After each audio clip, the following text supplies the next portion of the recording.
만약에 말이죠, 우리가 사는 이 땅에 3년 동안 비가 한 방울도 안 온다면 어떻게 될까요? 상상만 해도 좀 끔찍하죠. 오늘 이야기는 바로 이 엄청난 가정에서부터 시작됩니다. 일단 하늘 문이 쾅 하고 닫혀버리는 거예요. 생명의 젖줄인 비가 그냥 뚝 끊겨버리는 거죠. 하늘이 그러니까 당연히 땅도 가만히 있지 않겠죠? 물기 하나 없이 바짝 마른 땅이 마치 거북이 등껍질처럼 쩍쩍 갈라지기 시작하는 겁니다. 결국 어떻게 되겠어요? 그 땅에 발붙이고 사는 사람들은 굶주릴 수밖에 없게 됩니다. 자, 그런데요. 이 모든 절망적인 상황의 한가운데 이 모든 일을 시작한 사람이 딱 한 명 있었습니다. 바로 선지자 엘리야. 아니, 대체 어떻게 한 사람이 하늘을 열고 닫고 이런 엄청난 일을 할 수 있었을까요? 지금부터 그의 이야기 속으로 한번 들어가 보시죠. 엘리야는요, 그 당시 최고 권력자였던 아합 왕 앞에 딱 서서 이렇게 선포해 버립니다. 내 말이 없으면 비 한 방울 안 내릴 겁니다. 와, 이건 뭐 그냥 목숨을 내놓겠다는 얘기잖아요? 근데 진짜 놀라운 건 그의 말대로 비가 뚝 그쳐버렸다는 거예요. 아니, 도대체 이 자신감은 어디서 나오는 걸까요? 여러분 한번 생각해 보세요. 엘리야의 이 확신은요, 자기가 뭐 대단해서도 아니고 상황이 좋아서도 아니었어요. 딱 하나, 하나님은 살아계신다. 바로 이 절대적인 사실 하나에 모든 걸 건 거죠. 그 엄청난 선포를 하고 나서 하나님은 엘리야를 그릿 시내가라는 곳에 숨기세요. 그리고 정말 영화 같은 일이 벌어지는데 까마귀들이 아침 저녁으로 빵이랑 고기를 물어다 주는 거예요. 매일매일이 기적이었죠. 그런데 여기서 아주 중요한 반전이 있습니다. 생명줄 같았던 그 시냇물이 말라버린 거예요. 이걸 보면 우리가 순종한다고 해서 항상 편안하고 좋은 길만 열리는 건 아니라는 걸 알 수 있죠. 물이 마르자 하나님은 엘리야를 이방 땅의 한 과부에게 보내십니다. 근데 이 과부의 사정도 말이 아니었어요. 딱 한 끼 해먹을 밀가루랑 기름밖에 없었거든요. 근데 엘리야가 뭐라고 하는지 아세요? 그 마지막 남은 걸로 자기를 먼저 먹여달래요. 와, 정말 엄청난 믿음의 시험이죠. 그런데 과부가 순종하자 정말 놀랍게도 가르통이 마르지 않는 기적이 일어납니다. 하지만 이야기는 여기서 끝나지 않아요. 그 기적이 일어난 집에 갑자기 죽음이 찾아옵니다. 과부의 아들이 죽어버린 거죠. 이걸 보면 와, 기적을 경험하고 나서도 얼마든지 최악의 위기가 찾아올 수 있구나 싶죠. 그리고 마침내 3년이라는 시간이 흐릅니다. 이제 엘리야 이야기의 클라이맥스, 가장 극적인 장면이 펼쳐질 시간입니다. 바로 갈멜산에서의 대결이죠. 엘리야는 거기 모인 사람들에게 이렇게 딱 묻습니다. 당신들 대체 언제까지 양다리 걸치고 머뭇거릴 겁니까? 이 질문이야말로 갈멜산 대결의 핵심이에요. 하나님이냐, 우상이냐, 둘 사이에서 결단 못하고 어정쩡하게 서 있는 사람들을 향한 일침이었던 거죠. 자, 보세요. 한쪽엔 무려 850경이나 되는 바알의 선지자들이 있습니다. 그들은 막 소리 지르고 춤추고 심지어 자기 몸에 상처까지 내면서 자기네 신을 불러요. 근데 아무 일도 안 일어나요. 정말 조용하죠? 반면에 엘리야는요? 딱 혼자입니다. 무너진 제단을 차분하게 다시 쌓고 심지어 그 위에 물까지 콸콸 부어버려요. 그리고 조용히 기도하죠. 바로 그 순간 하늘에서 불이 떨어집니다.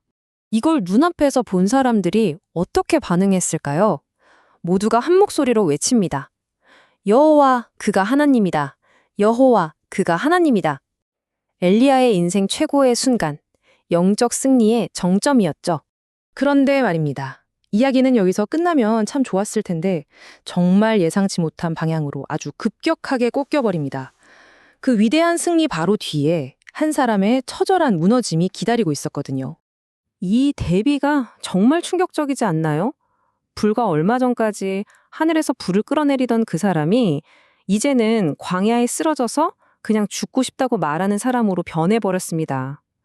이게 바로 오늘 이야기의 또 다른 핵심이에요. 엄청난 영적 승리 뒤에 오히려 더 깊은 탈진과 번아웃이 올 수 있다는 겁니다. 그의 절망이 얼마나 깊었는지는 이 한마디에 다 담겨 있어요.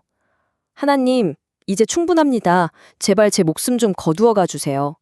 와, 이게 방금 전까지 하나님은 살아계시다 외치던 사람의 입에서 나온 말이라는 게 믿어지세요? 이렇게 깊은 절망의 구렁텅이에 빠진 엘리야를 하나님은 어떻게 만나주셨을까요? 놀랍게도 그 방식은 아주 조용하고 또 부드러웠습니다. 하나님은 너 왜 이래? 정신 안 차려? 이렇게 다그치지 않으셨어요. 대신에 제일 먼저 뭘 하셨냐면 그의 몸을 돌보셨습니다. 천사를 보내서 먹을 걸 주시고 마실 물을 주셨죠. 그리고 푹 자게 하셨어요. 몸과 마음이 어느 정도 회복된 후에야 조용히 물으십니다.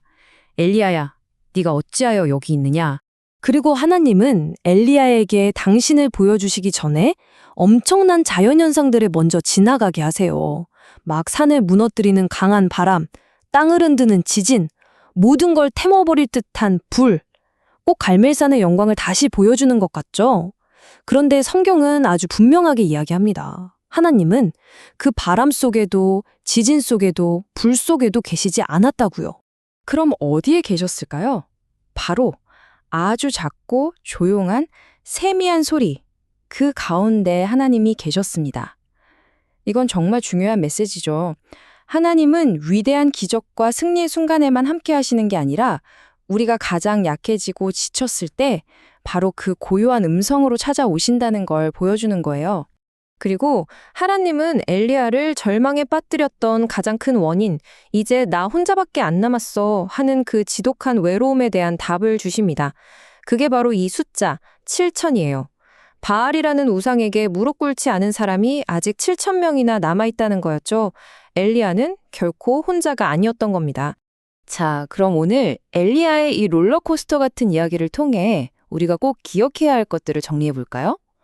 첫째, 하나님은 정말 살아계십니다. 둘째, 하지만 그런 하나님을 믿는 위대한 사람도 한순간에 무너질 수 있다는 거. 셋째, 하나님은 그렇게 무너진 사람을 꾸짖는 게 아니라 먼저 쉬게 하고 먹이시고 조용한 음성으로 회복시키신다는 것. 그리고 마지막으로 어쩌면 가장 중요한 건데요. 당신은 절대 혼자가 아니라는 사실입니다. 마지막으로 여러분 자신에게 한번 이 질문을 던져보셨으면 좋겠습니다. 지금 당신은 인생의 어디쯤에 서 계신가요? 모든 것이 뜻대로 되는 것 같은 승리의 갈멜산 위인가요?